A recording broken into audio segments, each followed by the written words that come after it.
the Love You Miss You Bye podcast. Let's inspire each other.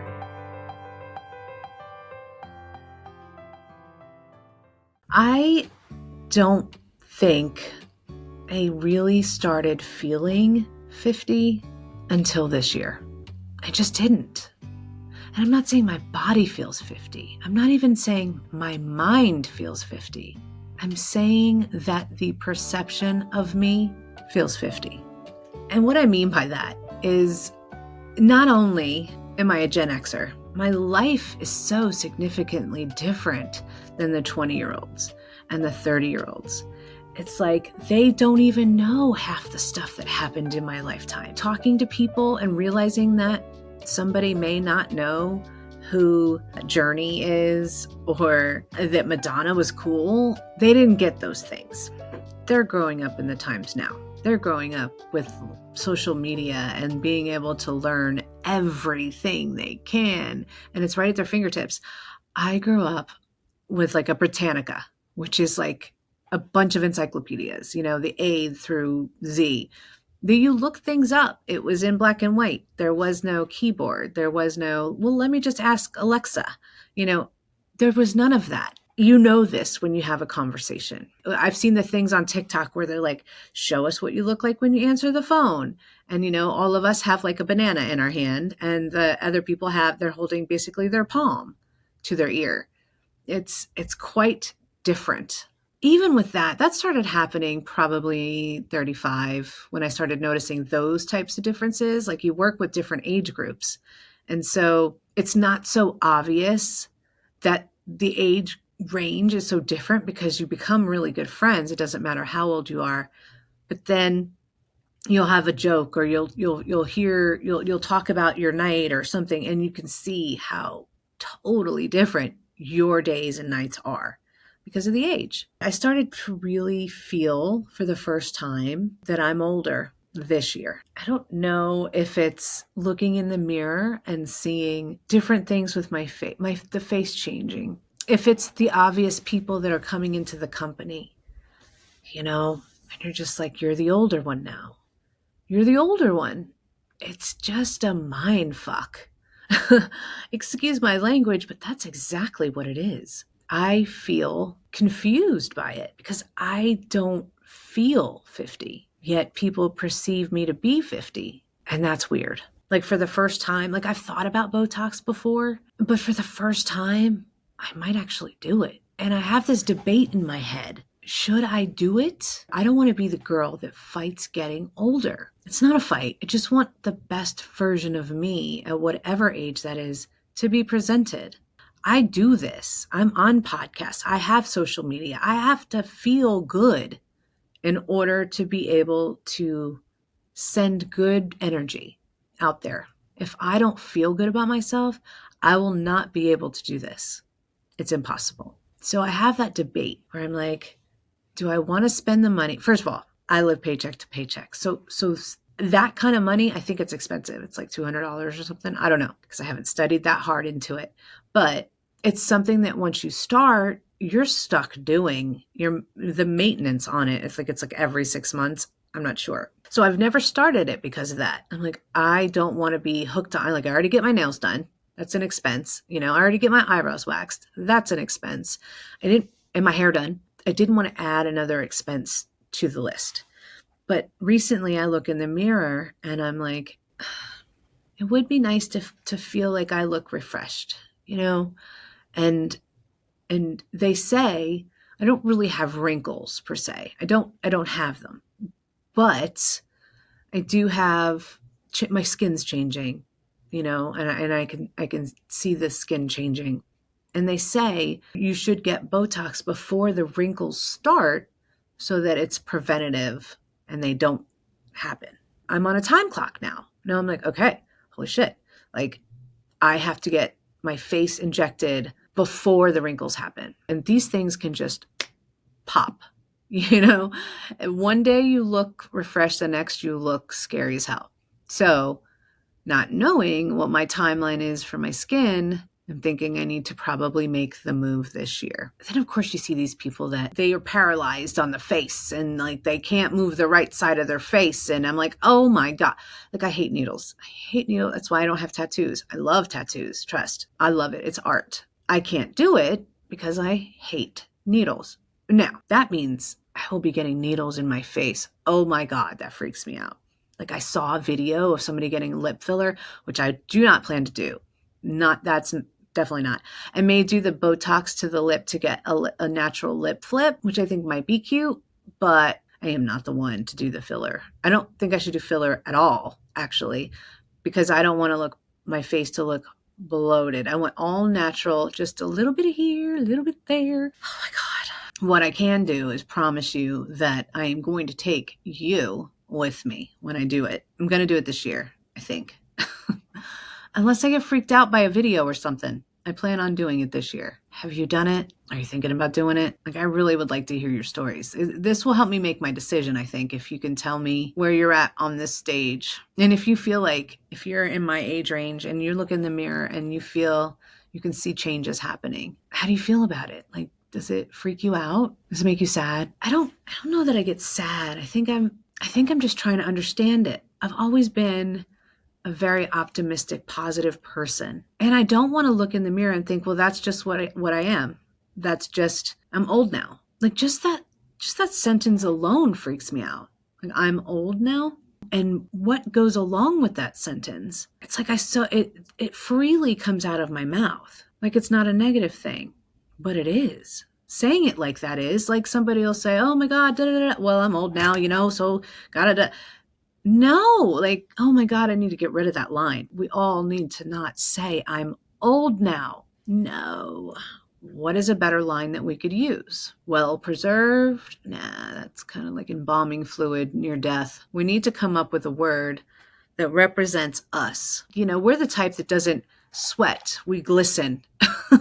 That is our generation. And I do have to say, man, everybody that I see from my generation, at least 75% look so good and they're very inspirational. I want to be inspirational and I want to be inspired. I've also thought about letting my hair grow gray because it's gray. I have some gray. Now, I don't have no, I do have a lot. I can't even lie. I do have a lot, but not like in certain areas. Like, so the front area, even mentioning the word gray made me choke up. Yeah, so I have gray. I was the type of person when I was younger, I wouldn't get a haircut or my hair dyed professionally. Like, if I was to get my hair dyed professionally, it was something I saved up for. I wasn't high maintenance. It's like, I'm the type that takes a shower, gets out of the shower, brushes my hair, kind of scrunches up my hair a little bit, shakes it all out, and then I go. So it was real easy, and I had wavy hair, so it was easy. I'll show a picture. Now I have gray hair.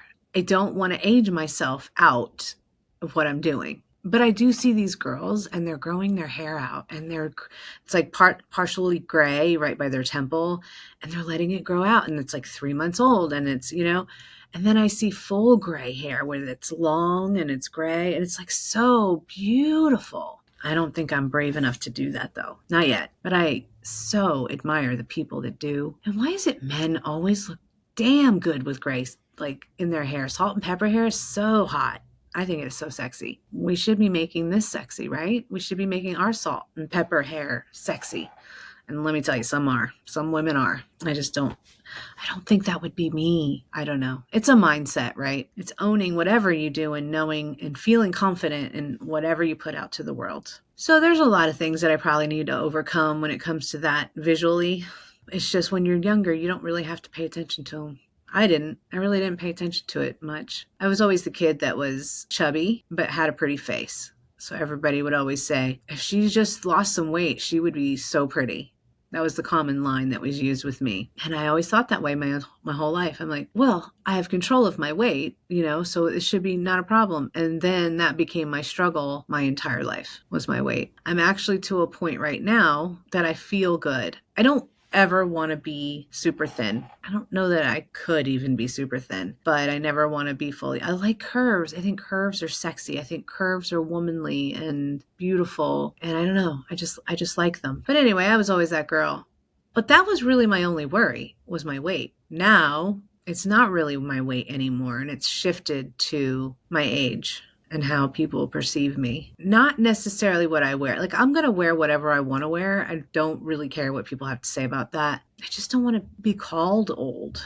I will move past this. I always thought the surgery that I would do would be lipo.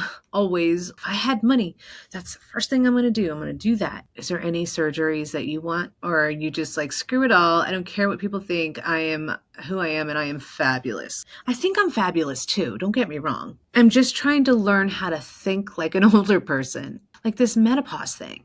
I had frozen shoulder 3 years ago. Nobody said it was menopause. I Googled that. I was told it could be related to my neck surgery or diabetes. And I was diagnosed with diabetes in July 2021. I didn't know that it could be menopause.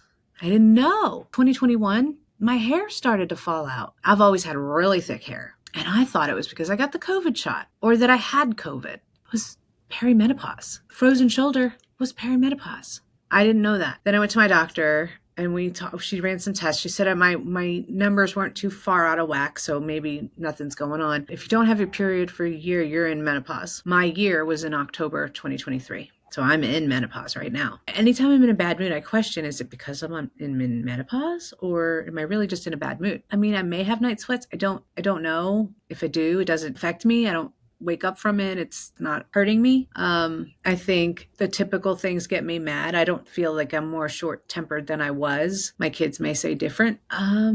Yeah, I feel like I'm doing pretty well. I think it always terrified me. I was just like, I got my period. Okay, I'm not in menopause. I'm still young. I can still have a baby. And then the thought that I no longer have a period. I can no longer have a baby. I don't want any, but I can't, even if I wanted one.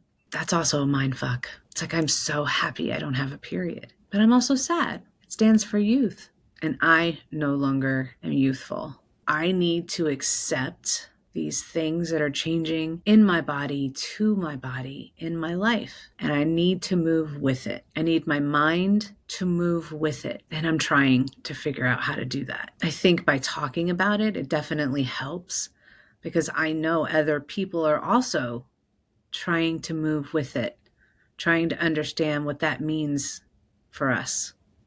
What's next? I follow social media, okay? I study. I do all that kind of stuff. So I was listening to this TikToker and he said, go to the search bar, search up things in your niche. So mine would be women 40 to 60, aging, empty nesters, career, aging, all that stuff. Okay, that's me. That's what I want to talk about. Inspirational stories, overcoming obstacles, sharing your wisdom. So I look up women in their 50s. I look up aging. Do you know there wasn't that many? It freaked me out.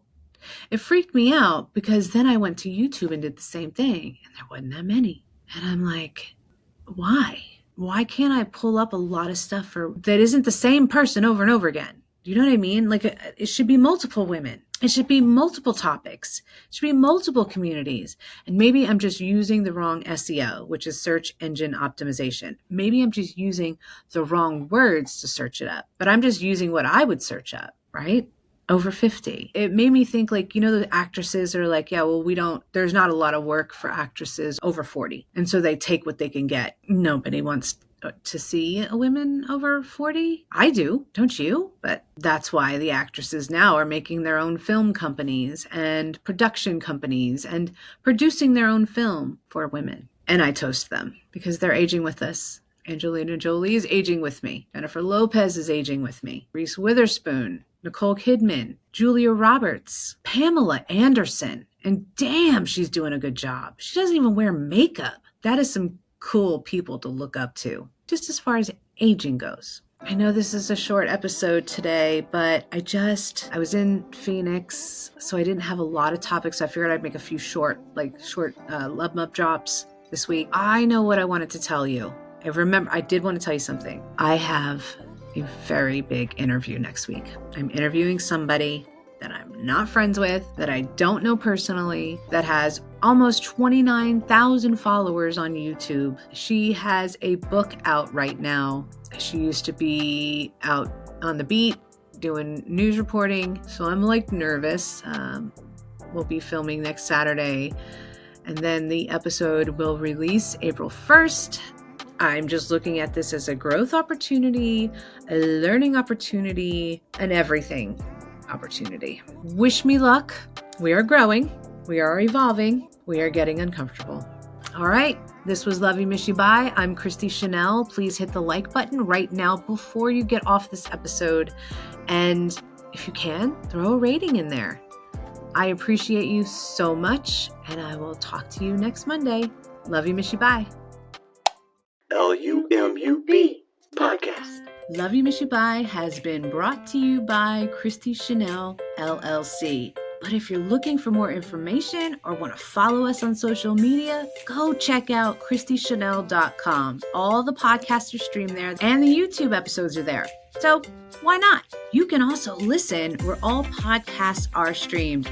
This includes Apple Podcasts and Spotify. And lastly, thank you to you, the one that's listening or watching. I appreciate you so much. Love you, miss you, bye.